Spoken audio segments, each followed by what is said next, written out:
Came here as fast as I could. Oh! Someone needs a brown marker. Si tu hésitais à aller voir Toy Story 5, le nouveau trailer du 5e film de la plus ancienne franchise d'animation de l'histoire t'a probablement donné envie de regarder la prochaine aventure de Woody, Buzz, Jessie et de leurs amis.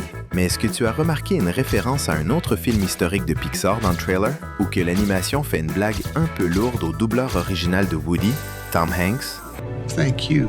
Dès le début du trailer, on peut voir la créativité de Bonnie s'épanouir avec ses jouets, à peu près comme ce qui s'est passé au début de Toy Story 3, quand on voit Andy imaginer une bataille entre le méchant Monsieur Patate et sa femme contre les héros Buzz, Jessie et Woody, ce qui est assurément une référence super cool. Et après, quand la mère de Bonnie l'appelle, on peut remarquer quelques détails vraiment sympas. L'un d'eux, c'est qu'on voit bien que le même papier toilette qu'elle a utilisé pour faire le voile de Karen Beverly, le couteau, lors de son mariage avec Fourchette, est utilisé pour faire un nœud dans la cathédrale où se déroule la cérémonie. Quand Bonnie reçoit son nouveau jouet, on arrive à remarquer quelques détails intéressants sur la boîte de Lily-Pad. Par exemple, on peut voir que le nom du fabricant de la nouvelle méchante de Toy Story est Pond, ce qui est tout à fait logique, puisque Pond signifie étang, qui est l'endroit où vivent les grenouilles, et, si tu ne l'as pas encore remarqué, Lily-Pad est une tablette en forme de grenouille. Et les grenouilles, ça vit dans l'étang. Joli jeu de mots de la part de Pixar.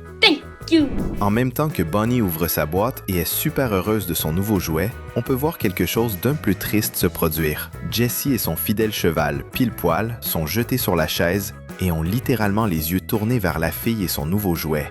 Et leur expression n'est pas joyeuse du tout.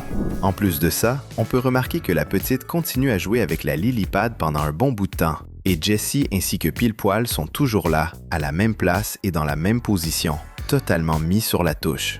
Bonnie est tellement déconnectée du monde en jouant avec sa tablette grenouille que même le robot aspirateur la touche parce qu'elle est allongée sur le sol depuis un bon moment. Et à propos du robot aspirateur, on peut voir que son chargeur est juste là au fond, derrière Jessie et Pile-Poil. En même temps, on peut voir que le père de Bonnie est en train de jouer à un petit jeu que je n'ai pas réussi à identifier, sur son téléphone portable pendant que la fille joue avec la tablette. Ce qui est ironique, c'est qu'il dit à la fille que son temps d'écran est écoulé. Mais comment peut-il demander ça à la gamine s'il ne montre pas lui-même le bon exemple, n'est-ce pas? Juste après, dans la scène suivante, on peut voir qu'au-dessus du lit de Bonnie, il y a 3 cadres avec 3 arcs-en-ciel dessinés, probablement par la fille elle-même. Ces dessins semblent être une référence à la garderie Sunnyside, qui apparaît dans Toy Story 3, dont le logo est justement un magnifique arc-en-ciel, et où les jouets rencontrent Lotso, qui est considéré par beaucoup comme le plus grand méchant de la franchise jusqu'à ce jour. Un autre détail intéressant qu'on remarque dans cette même scène, c'est que sur la fenêtre de la chambre de Bonnie, il y a une lettre A. S'agirait-il d'une référence, qui sait, à Andy, le propriétaire original des jouets? Après tout ça, Jessie décide apparemment d'avoir une conversation sérieuse avec la Lily-Pad, qui se fiche pas mal de la nouvelle shérif des jouets. Au lieu de ça, la grenouille tablette commence à faire défiler les sujets d'un forum sur Internet appelé Reddit, qui est clairement une parodie de Reddit, le plus grand site de forum de discussion au monde. De plus, il semblerait que le nom Reddit n'ait pas été choisi par hasard. Après tout, c'est exactement le son que font certaines grenouilles quand elles coassent. Et la Lily-Pad est une grenouille. Encore une fois, un jeu de mots avec la classe des animaux amphibiens. Toujours en parlant du forum de discussion que la Lily-Pad est en train de regarder, on arrive à remarquer quelques thèmes de débat qui occupent les personnes vivant dans la réalité de Toy Story. Par exemple, le premier forum qui apparaît pose une question sur des conseils pour ceux qui voyagent à la neige. On peut même voir qu'il y a quelques emojis de bonhomme de neige qui rappellent un peu Olaf. Serait-ce un indice que la Reine des Neiges 3 sortira bientôt? Je l'espère bien. Maintenant, il se passe quelque chose que seuls les plus anciens fans de Pixar remarqueront. Le forum suivant pose la question suivante. Quelle est la profondeur de l'océan? Et, juste en dessous, on peut voir une photo du fond marin. Cependant, cette image est déjà apparue dans un autre grand succès de Pixar il y a de nombreuses années. Ce fond marin est le même que celui qui apparaît dans Le Monde de Nemo, le film de 2003. Il apparaît dans la scène où Marin poursuit Dory. Alors, tu l'avais remarqué? En plus, si tu regardes bien le post sur le forum, tu vas voir que certaines des réactions des participants sont faites par un emoji de pieuvre, ce qui est assurément très suggestif et me rappelle un autre personnage, mais cette fois-ci du film Le Monde de Dory, qui est la suite du Monde de Nemo, sorti 13 ans plus tard. Bien sûr, on parle de Hank, qui devient ami avec le petit poisson aux problèmes de mémoire. Si tu apprécies cette vidéo, alors fais ce qui est logique et abonne-toi à notre chaîne pour ne pas rater nos prochaines vidéos. En signe d'espoir et pour évacuer sa frustration, Jessie allume un talkie-walkie avec la lettre W, dont on découvre qu'il s'agit d'une référence au nom de Woody. Et de l'autre côté, Woody possède un talkie-walkie identique avec la lettre J, révélant que c'est une ligne de communication directe entre l'ancien et la nouvelle shérif des jouets. Dans la foulée, on voit Woody marcher sur une branche d'arbre pour sauver un jouet qui ressemble à un lutteur masqué de catch mexicain coincé dans un cerf-volant. Et, à ce moment-là, on peut voir que deux personnages de Toy Story 4 vont faire leur retour, même si c'est très rapide. La bergère et Duke Kaboom. Woody répond alors à l'appel de son ami, retourne à la maison de Bonnie et retrouve ses amis. Et c'est à ce moment-là qu'on voit Pixar faire quelque chose qui est à la fois drôle et triste.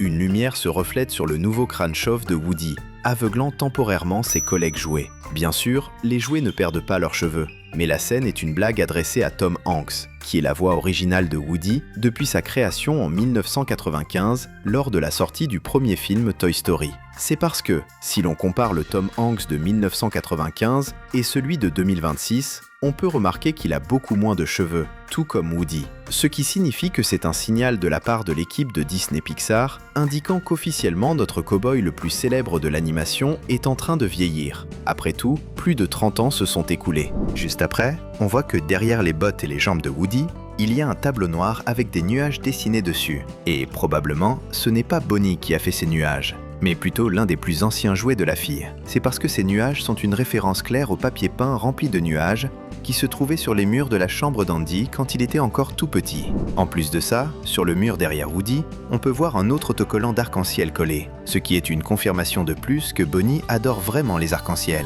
Quand Woody et Buzz essaient apparemment de négocier avec la Lily-Pad, ce qui ne marche apparemment pas très bien, la tablette en forme de petite grenouille verte commence à télécharger quelques informations, envoyant peut-être même des enregistrements des jouets en train de bouger. Et si tu zoomes à ce moment-là sur l'écran de la méchante, tu vas remarquer que dans chacune des fenêtres, il y a un mot qu'on arrive à distinguer. Coccinelle. S'agirait-il d'une référence à l'un des personnages iconiques d'une autre animation historique de Pixar, Mille et une pattes, puisque l'un des sauveurs de la fourmilière était justement une coccinelle.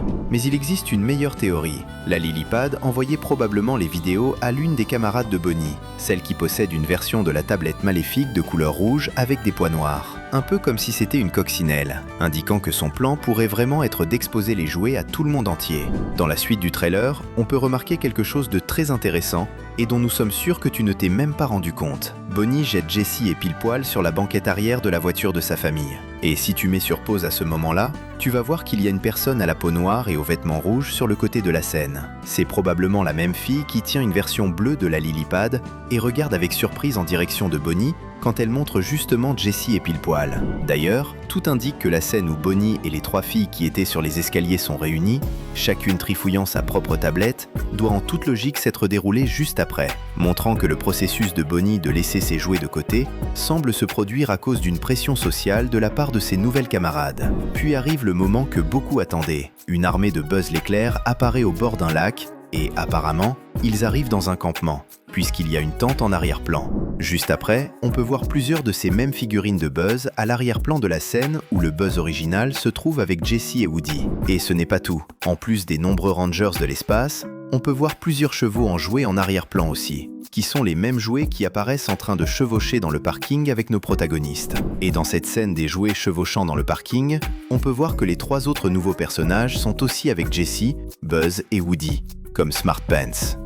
On a dans le film une scène où Buzz et Woody tentent de maîtriser la Lily-Pad sans grand succès. Même ainsi, on arrive à remarquer un autre détail caché en arrière-plan. On peut voir le nom de Bonnie écrit avec des lettres colorées au-dessus de son bureau de coloriage. Ensuite, quand on voit Buzz et Woody sur le point de commencer une nouvelle aventure hors des limites de la chambre de Bonnie, on peut voir très rapidement un piège à souris juste là dans le garage de la famille de la petite fille. Après, on peut voir que les deux personnages, amis de longue date, doivent s'accrocher à une voiture, et on arrive même à savoir de quelle marque et de quel modèle il s'agit. Si tu regardes bien, tu vas remarquer que près de la tête de notre ranger de l'espace, il y a le sigle TS5, indiquant que le père de Bonnie conduit une Tesla de sport. Nous voilà arrivés à la fin de cette vidéo, mais on te laisse ici 2 autres vidéos super sympas pour continuer à découvrir encore plus de détails cachés et d'easter eggs issus de films et de séries célèbres.